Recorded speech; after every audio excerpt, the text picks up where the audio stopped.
Hello viewers, I doctor SBK Lal welcome you all in my YouTube channel. मेरे YouTube channel में आपका बहुत बहुत स्वागत है। अगर आप इस चैनल पर नए हैं तो चैनल को सब्सक्राइब कर लें। आज का वीडियो हमारा है the earth and the changes on it. इस पर है कि पृथ्वी में जो परिवर्तन सब हम देख सकते हैं स्थलाकृति सब में, सरफेस में, इसके बारे में ये वीडियो। और कौन कौन सा एजेंट है जिसके द्वारा ये परिवर्तन होता है, एक्सटर्नल प्रोसेस क्या होता है, वेदरिंग क्या होता है। इसके अलावा हम इसमें जानेंगे erosion, deposition, agent of gradation, glacier, wind, sea waves, इसके बारे में हमको जानकारी मिलेगी। और लास्ट में हम मिट्टी के बारे में जानेंगे कि सॉइल में मिट्टी कितने तरह का होता है। उसके बाद ग्रेवेल, सैंड, क्ले क्या होता है, ह्यूमस क्या होता है, फर्टिलिटी को कौन कौन सा मतलब पैरामीटर है जो इसको, और कौन कौन सा ऐसा फैक्टर है जो फर्टिलाइजेशन को प्रभावित करता है, फर्टिलिटी को प्रभावित करता है। उसके बाद हम देखेंगे कि distribution of major soil on the earth के बारे में भी हम जानकारी लेंगे। आइए, तो सबसे पहले हम जानते हैं कि surface of the earth never remains the same. पृथ्वी का सतह एक जैसा नहीं रहता है, वो हमेशा बदलते रहता है, परिवर्तित होते रहता है। और इस परिवर्तन की हम बात करें तो दो तरह का परिवर्तन होता है। कुछ सडन चेंज होता है, ये जैसे कि ड्यू टू अर्थक्वेक या वोल्केनिक एक्टिविटीज, तो इस परिवर्तन को हम आसानी से देख सकते हैं। और दूसरा होता है gradual change, very slow and take place gradually over a very long time. बहुत लंबे समय तक पृथ्वी पर हम देख सकते हैं कि मिट्टी के निर्माण की प्रक्रिया चलती रहती है, तो ये नेचुरल प्रोसेस होता है।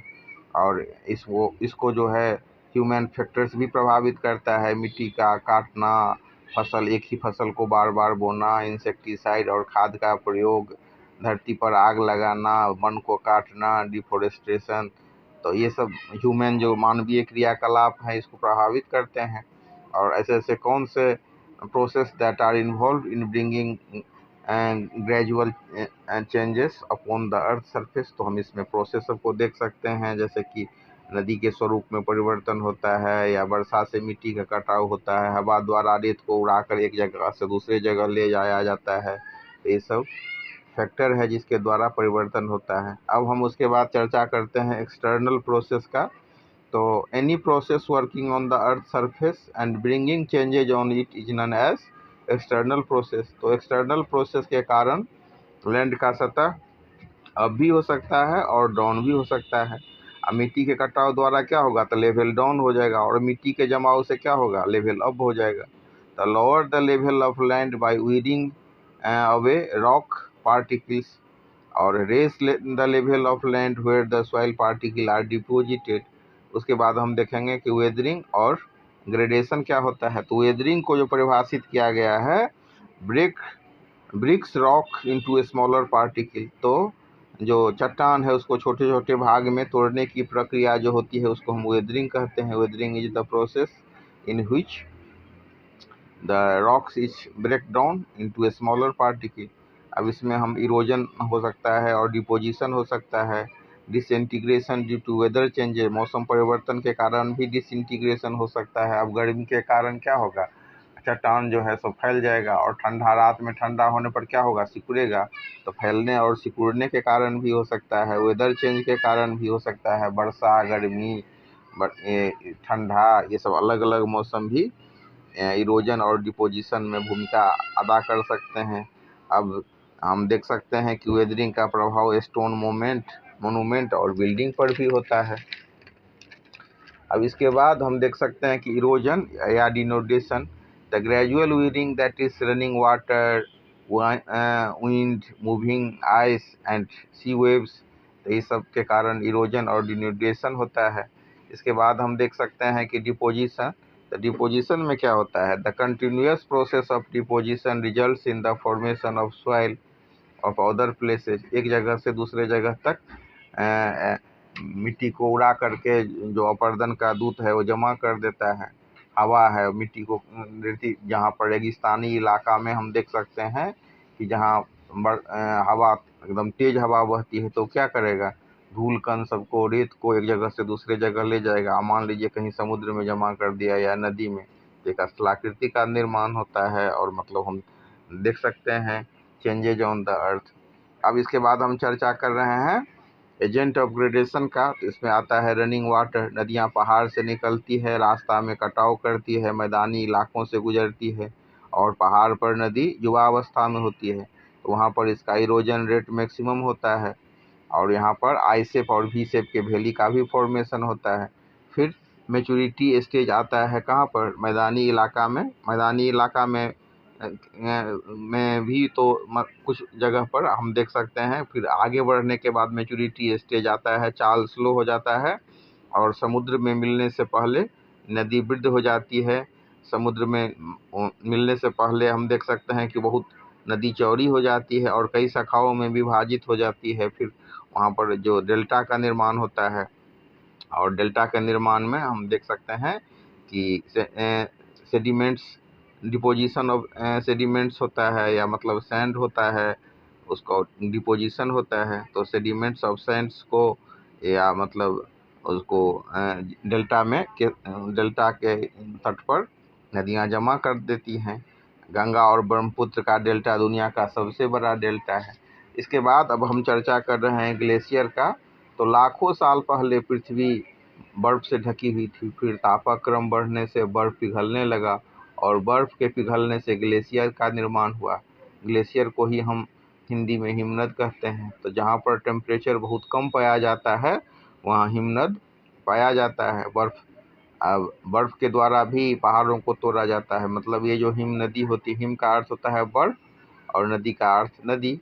तो हिम नदी क्या होता है? बर्फ का ही मतलब नदी हम इसको कह सकते हैं।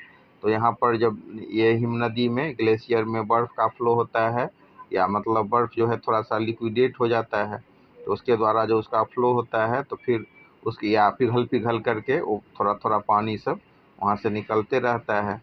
तो इसके द्वारा पहाड़ों को भी तोड़ा जाता है, और तोड़े हुए भाग को कहीं पर जमा किया जाता है, और जमा करने से जो आकृति बनती है, स्थलाकृति बनती है, उसको हम कॉन्टिनेंटल ग्लेशियर कह सकते हैं। तो हम ऐसा कह सकते हैं कि कॉन्टिनेंटल जो ग्लेशियर होता है, उसका फॉर्मेशन होता है बर्फ द्वारा पहाड़ों को तोड़ना और तोड़े हुए भागों को कहीं पर जमा करने से। और उदाहरण की बात करें तो एंटार्क्टिका और ग्रीनलैंड जो है कॉन्टिनेंटल ग्लेशियर का उदाहरण है। अब भारत में इसके अलावा इतने ही व्यापक, कई बार हम देख सकते हैं कि ग्लेशियर बहुत बड़े व्यापक भाग में ही नहीं होता है, बल्कि एक छोटे से भी भाग को कवर करके ग्लेशियर का फॉर्मेशन होता है। जैसे भारत में सियाचिन ग्लेशियर का हम उदाहरण लें, या गंगोत्री ग्लेशियर, जैसे गंगा जैसे प्रख्यात नदी निकलती है, तो ये बहुत बड़े एरिया को कवर नहीं करती है। अब छोटे छोटे जगहों को ऑक्यूपाई करने वाला ग्लेशियर इस टाइप के ग्लेशियर में आते हैं। अब हम चर्चा कर रहे हैं विंड का। कम बारिश वाले जगहों पर हवा का प्रभाव ज़्यादा दृष्टिगोचर होता है। रेगिस्तानी इलाकों में हवाएं बहुत तेज चलती हैं, छोटे छोटे कणों को उड़ा कर ले जाती हैं। Strong wind can change the shape of mountain. और ये जो स्ट्रॉन्ग विंड होता है, पहाड़ों के भी शेप को, स्वरूप को चेंज कर सकता है, मटेरियल को एक जगह से दूसरे जगह तक ले जाता है। इस कारण सैंड ड्यून्स का फॉर्मेशन होता है। राजस्थान के वेस्टर्न पार्ट में सैंड ड्यून्स का बनना हम देख सकते हैं और अनुभव कर सकते हैं। अब इसके बाद हम चर्चा कर रहे हैं सी वेव्स का। समुद्र के किनारे सी वेव्स का जो ग्रेडेशन होता है, एक महत्वपूर्ण एजेंट होता है ग्रेडेशन का। और सी वेव में क्या होता है कि ये टूटे हुए पार्टिकल को किनारे पर जमा करता है, जिससे बीच का फॉर्मेशन होता है। मानवीय क्रियाकलाप एक बहुत महत्वपूर्ण भूमिका अदा करती है। बढ़ती आबादी, इंडस्ट्रियलाइजेशन, डिफॉरेस्टेशन, जंगल का कटाव, सड़क का बनना, बिल्डिंग कंस्ट्रक्शन, प्रकृति से छेड़छाड़, तो ये सब क्या करता है? ये सब हमारे प्रकृति को बहुत प्रभावित करता है। तो हम आज समावेशी विकास चाहिए। तो इस चैप्टर में हमने देखा कि कौन कौन से जो परिवर्तन हैं पृथ्वी पर होते रहते हैं। तो surface of the earth never remains the same, हमेशा एक जगह नहीं रहता है। इसके अलावा हम लोगों ने सीखा एक्सटर्नल प्रोसेस के बारे में, कि any process working on earth surface and bringing changes on it is known as external process. उसके बाद हमने देखा एक term weathering. Weathering refers to the process that breaks rocks into smaller particles. इसके अलावा इरोजन और डिन्यूडेशन के बारे में हमने जाना कि ये refers to gradual wearing and carrying away all of those loose particle of disintegrated rocks। इसके बाद डिपोजिशन, जिसका अर्थ होता है जमा करना। तो ये क्या करता है कि सेडिमेंट सबको जमा करता है एक जगह से दूसरे जगह पर। फिर इसमें हम जो एजेंट्स ऑफ ग्रेडेशन में हम रनिंग वाटर के भूमिका को हमने देखा, ग्लेशियर के बारे में जाना और विंड के बारे में जाना कि कैसे in the region where there is little rainfall and merge vegetation the land is expose to strong winds, the loose rock particle are easily blown away by the strong wind. इसके बारे में हमको जानकारी मिली। और सी वेव्स के बारे में हमने जाना, समुद्री जो लहरें होती हैं, कभी कभी ये लहरें इतनी रफ्तार वाली होती हैं कि बहुत सारा परिवर्तन इसके कारण घटित हो जाता है। Along the sea shore sea waves are the most powerful agent of gradation. तो बहुत ही सबसे ज़्यादा शक्तिशाली एजेंट है ग्रेडेशन का समुद्री के किनारे में। और continuous striking of sea waves breaks the rocks, और लगातार जो इसका चोट होते रहता है समुद्री वेव का, तो ये क्या करता है, चट्टानों को तोड़ता है। Such continuous erosion forms step sided cliffs, इसके चलते स्टीप साइडेड क्लिप्स का निर्माण होता है। अब इसके बाद हम चर्चा करेंगे मिट्टी का लास्ट में। तो मिट्टी क्या होता है, तो मिट्टी के बारे में हमको जानेंगे कि पृथ्वी के सतह पर मिट्टी पाई जाती है, सॉइल पाई जाती है। तो हम देख सकते हैं कि मिट्टी में इनऑर्गेनिक और ऑर्गेनिक पार्टिकल से मिट्टी का निर्माण होता है। और अगर हम ऑर्गेनिक पार्टिकल की बात करें तो डेड प्लांट एंड एनिमल से डिराइव होता है और बहुत समय बाद डार्क मटेरियल में कन्वर्ट हो जाता है। तो ह्यूमस ज़मीन के फर्टिलिटी को बढ़ाने में सहायक होता है। रेगिस्तानी जगह में मिट्टी में ह्यूमस की मात्रा कम पाई जाती है। और अगर हम इन ऑर्गेनिक सॉइल की बात करें तो ये डिराइव्ड होता है रॉक से।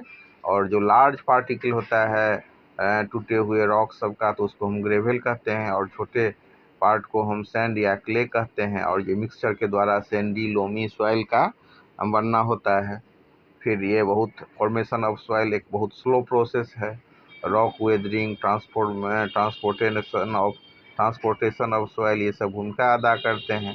इसके बाद इसमें हम देख सकते हैं रिसाइडुअल सॉइल को, जो जहाँ पर जब मिट्टी का निर्माण हुआ वहीं पर अगर वो है remains present on the same site, तो ये हो जाता है हॉरिजेंटल सॉइल। इसमें मिट्टी में हम देखेंगे कि होरिजन का, तो soil forming process start developing in layer one over the other, तो इसी लेयर को हम होरिजिन कहते हैं। टॉप मोस्ट लेयर में ह्यूमस की मात्रा ज़्यादा होती है।